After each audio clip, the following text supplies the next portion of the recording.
Hey there mga may loves, Leo! Thank you so much for always staying here with me in this channel, babes. So bago tayo mag-start, hi new viewers, ako po si Yan.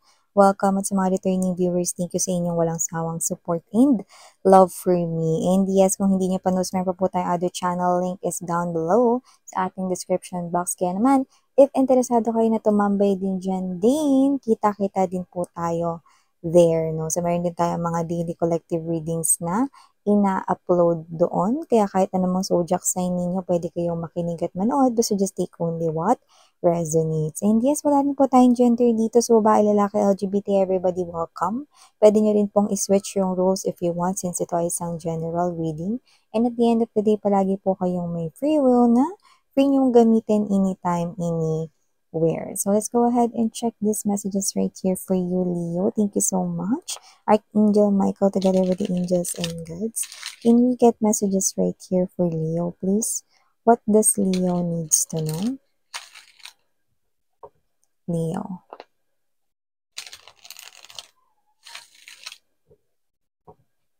Mga mensahe po for Leo, can you please show me? Kung may cross-watcher si Leo dito, welcome ka rin. At kung may Leo placements naman sa kanilang birth chart or natal chart, welcome din po kayo. Just take only what resonates. You have your free will, guys. Okay? Leo.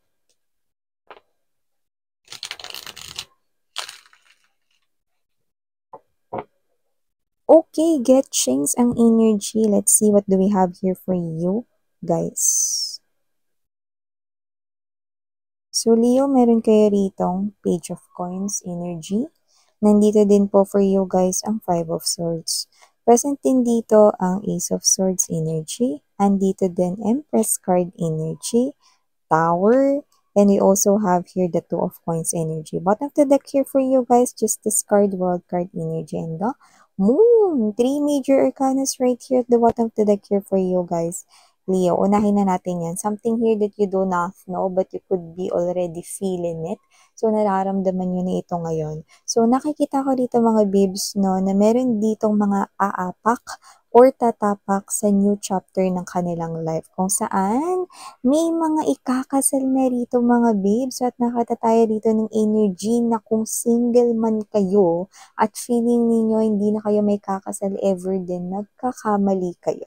Because you will meet here someone and that is something that you do not know right now, but this person might arrive in your life as early as 26 days. Yan mga babes, no, hindi ko lang kung ko nakuha yung 26. Pero, okay, maaaring iba sa inyo, no, in less than a month, makakilala kayo dito ng someone new, pero maaaring hindi kayo agad maging in relationship, ha? Maaaring yun ay ang span of time as early as that sa pag-enter niya sa inyong life. No, possible na siya ay may background ng military, pwede rin siya ay may background ng police, or sundalo kind of thing, no? Or pwede rin siya ay nasa law, public servant, or whatever na basta nakita natin dito. But you know, just take how this resonates. But that is a very balanced person, someone who is fair and square. So nakikita ko that this person right here is coming from a physically far location away from you. So malayo talaga ito. Like, hindi lang ito basta jeep or tina-tricycle lang, no? So malayo. Okay? Pwedeng probinsya ito, binubus, no? Or tren, no? PNR, mga ganyan, no? Or yung iba naman pwedeng tawid dagat, no? Or ibang bansa. Yan. So, kung sino man siya, no, maaaring higit sa isa ang dialektong kanyang sinasalita or yung mga languages na nalalaman niya. Just take how this resonates. Na aside from that, Leo, nakita rin ako rito ng maganda mag-uumpisa at pwedeng wala pa rin kayong kaalam-alam na opportunity sa inyong kaperahan. So, nakita tayo rito ng energy ng bagong opportunity na posibleng magdala sa iyo rito sa rurok ng tagumpay with the Empress card energy right here. Beautiful energy at ang attention ko ay nakukuha ng mga palay dito. So nakikita natin mga babes no, na magiging mas maganda, mas masagana, no, in English, no, abundant, no, at prosperity ang nakikita natin here for you guys no, in the upcoming months para sa inyo. So, this could be a news right here na posibleng ikwento or sabihin sa inyo ng isang kakilala at yung iba, kaibigan yan. No? Yung iba, nakikita natin dito na yan ay isang bagong trabaho no? Or isa ritong bagong pagkakakitaan. Pero, kapag tumagal-tagal, no, tatapak kayo sa Empress energy dahil dyan sa opportunity na yan. To the point na kung may trabaho man kayo ngayon, no, posibleng bitiwan nyo na yan dahil dito. Ayan, no? So, makikita niya rito, no, yung pinakapagbabago talaga dyan sa kaperahan ninyo, no, kapag tumagal-tagal na nagpapatuloy na nag-i-engage kayo or nag-i-invest kayo ng time dito sa new opportunity na yan, no? Nasasabihin sa inyo ng friend or ng inyo ritong kakilala. Yan. Maliban dyan, Leo, nakakita rin po tayo ng energy rito, no? Ito, medyo nakakagulat to for you guys, no? Kasi nakikita ko dito na posibleng literal na magulat kayo rito. Like, isa itong uri ng sigawan, argumento, no? Maaring konfrontasyon rito, no? Tapos wala talaga kayong alam dito, so nakakaloka. Isa itong klase ng revelasyon, hindi ito mag-resonate for all, no? Like, hindi nyo to alam, no? Pero parang ang energy rito is victim ka rin, pero kung sino man yung makikipag-away sa'yo or kung sino man yung ka-argumento mo dito, no? Lumalabas na parang siya yung tama. So, hindi ko alam kung bakit ganito. So, maaaring ito ay klase ng sitwasyon na wala kayong alam talaga. Sabihin natin ganito, example na 'to mga babes, pero maaaring hindi ito yun Kunwari ganito, yung isa sa mga employee under you, kung supervisor ka, no, is posibleng nagkamali siya, yan, no, sa kanyang work right here, no, at merong customer na nagreklamo. Yan, no. Posibleng ikaw yung hinanap kasi ikaw yung sinabi niyang pangalan or ginamit niya yung pangalan mo, whatever, wala kang kaalam-alam, 'di ba? So in short, ikaw dito yung parang pinpoint na or parang yung point person, ganun. So nakita ko rito na parang ikaw to clueless ka about that, no? So isa itong klase ng energy kung saan magugulat ka sa sitwasyong hindi mo alam. Yung iba pwedeng ito naman yung klase ng energy, no, na maaaring yung boyfriend mo or girlfriend mo no, is meron pala siya talagang asawa or meron siyang ibang girlfriend or boyfriend, no, to the point na wala kang alam dun and you are also a victim, pero ikaw yung sinusugod at ikaw rito yung inaaway, okay, pero wala kang alam. Yan.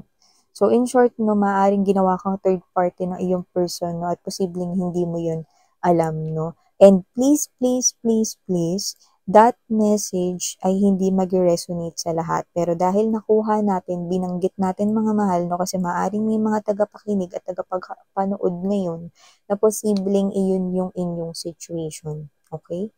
So just take only what resonates, okay? So another message right here for you, Leo, nakikita rin natin rito na posibleng meron ditong kausapin kayo, no, at maaring makipag-barter or makipag-deal kayo rito, no, kung saan parehas kayo makikinabang dito ng kung sino man yung kausap mo. Pwedeng ito ay usaping negosyo, pwede rin naman usaping trabaho, career, job, yan, no, or way of earning a living ninyo. So, nakita ko dito na kung sino man yung makakausap nyo rito, parehas kayo ritong kikita or parehas kayo ritong magkakaroon. Yan, no? So, may ganong klase ng energy. Parang, pag nagbigay ka sa kanya, magbibigay rin siya sa'yo rito. So, parang in short, tulungan ito, suportahan. Okay? So, maaring ito ay business partner na makausap mo or potential new partner dito sa trabaho, may ganyan. So, nakikita ko na parehas kayo ritong winner kapag ito ay nangyaring communication na ito. You know, it's like give and take dito. You know, give and take at parehas makakuha ng equal na outcome, no? Na ini-expect ninyo. Yan. So, maliban dyan, Leo, nakakita rin po tayo rito ng energy, no? Yung iba dito na parang meron kayong kaso na parang nilalakad. Yung iba hindi kaso, pero pwedeng mga kontrata, papeles, may kinalaman sa mga documents dito, no, ano man yan. Yan, no. So, nakita natin dito na kung kayo man ay involved sa isang case rito, no, may pag-usad rito ng kaso. And for some reason, no, it's like a difficult case na parang mahirap patunayan. Pero nakita ko that the ball is at your court. So, ibig sabihin, malakas ang chance na manalo ka rito. Okay? Dahil nakikita ko rito na magaling yung abogado mo, no, or kayo ito na kumpleto at matibay ang inyong ebidensya. You know? Mga babes, hindi natutulog ang hostisya, no? Hindi natutulog ang Panginoon, hindi ngayon pumipikit eh. Mga mahal eh, no? So nakita ko dito na parang nung una medyo parang tagilid ata kayo, no? Or parang kayo to na walang ka-chance-chance, no? Na mailaban ito or maipanalo ito, no? Pero wag ka, nakita ko dito na yung bola ay nasa sayo. So ang pagkapanalo ngayon ay mas malinaw mong makikita. Hindi natutulog ang hostisya, mga mahal. So, kung hindi naman yan kaso for you guys, meron ka mga inaayos na papeles, baka ikaw ay magtatrabaho sa ibang bansa or baka ikaw to may hinihintay ka rito na parang umusad na sana, no, yung papeles na hinihintay mong maproseso kasi ang tagal na, no. So, nakita tayo dito ng paggalaw. Bibilis na po yan, no, at nakikita natin na matatanggap mo na rin yan, no. Just in time na kakailanganin mo na talaga yan. Okay? Or bago mo siya, kailanganin makukuha or matatanggap mo na yung mga importanteng documents na iyan. Yan, lalo na yung mga lalabas ng ibang bansa, no, at pupunta rin para magtrabaho. Yung iba baka mga visa applications and waiting kayo for approval, mga ganon. Okay? So, maliban dyan, nakita rin ako rito na meron dito na mag-e-enjoy while spending on my money on me. Yan, no? Pero maganda yun kasi spending on yourself yung mangyayari rito. Ibig sabihin, parang trinit mo lang yung sarili mo. Diba? Parang ang nangyayari rito no, is parang nilibre mo lang yung sarili mo kasi deserve mo to. So, maaring ito, yung tinutukoy dito is posibleng bumalik ka ng something expensive.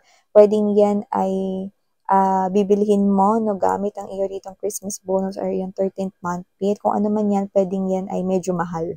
So, pwedeng yan ay material gains na maaaring gadget like cellphones, no, mobile phones, laptop computers, mga ganyan, tablet. Iba naman siguro dito na baka gusto mong bumili ng new sofa set, no, or bedroom showcase, taray. May ganun, no? So, may nakikita ko dito bibilhin iba. TV, appliances, mga ganyan, no? Or para sa mga mahilig magluto dyan, no? New kitchenwares. Yan. So, just take how this resonates. Okay lang yan, no? Kasi nakita ko rito na parang minsan mo lang naman bilhan yung sarili mo, so bonggicious na. Diba? Nakikita ko ano yung bibilhin mo, maliban sa mag-enjoy ka dun, magagamit mo talaga ng bongga. Diba? So, maliban dyan, Leo, nakakita rin tayo dito ng energy ng isang individual na makikipag-usap sa'yo rito ng seryosohan. Yan, no? Pero for some reason, magugulat ka, bakit ka mo? Kasi kilala mo siya bilang masayahin siya, kaya niya lahat ng problema rito, no? So, parang dito magugulat ka kasi magiging emotional siya. Ito yung to the point na first time mo siyang makita na pwede kasi umiyak siya rito or maluha siya rito, no? At hindi ka sanay ng ganun siya. So, posibleng funny siya, nakakatuwa, at pwedeng siya yung nag-uplift ng mood ng barkada, kung friend mo man siya or whatever, no? So, may ganun. Kung sino man siya, possible na first time niyang mag-open up at dun mo makikita yung energy na talagang hindi siya yun eh, no? Hindi siya yung normal niya na yun. So, ibig sabihin talagang problemado siya. So, nakikita ko dito that a friend will come to you, okay? Maybe for advice or gusto niya lang dito ng makikinig sa kanya. Ayan.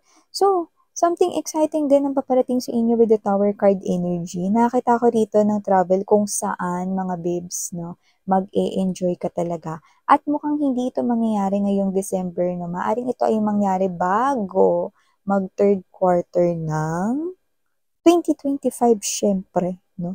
Kung ano man tong travel na to, no, nakakita tayo rito ng maaring nature. Pwedeng ikaw ay pupunta, no, sa pada or sa dagat, no? Or sa bulubundukin, kung saan may bundok, no, may mga halaman, may ganun. Parang probinsya yung vibe, no? May ganun klase ng energy, no? Kita ko ditong mag-enjoy ka, no? Kasi parang yung pupuntahan mo is hindi yun yung usual mong nakikita, lalo na kung ikaw ay nagtatrabaho sa isang syudad or city. Yan, no? At ang maganda, kung sino yung makakasama mo dun, special for you. So, yung iba family yan, friends, pero nakita ko rin dito yung iba, yung asawa mo, boyfriend mo, or girlfriend mo yung makakasama mo dyan sa isang trip na yan, no? So, aside from mag-enjoy ka, no, kasama mo rin yung mga favorite people mo. Yan. So, yeah, din mga mensahe nakuha ko here for you, Leo. Thank you so much sa oras mo. And again, I'm yan Sarang Heo, Love and Light. Ayan.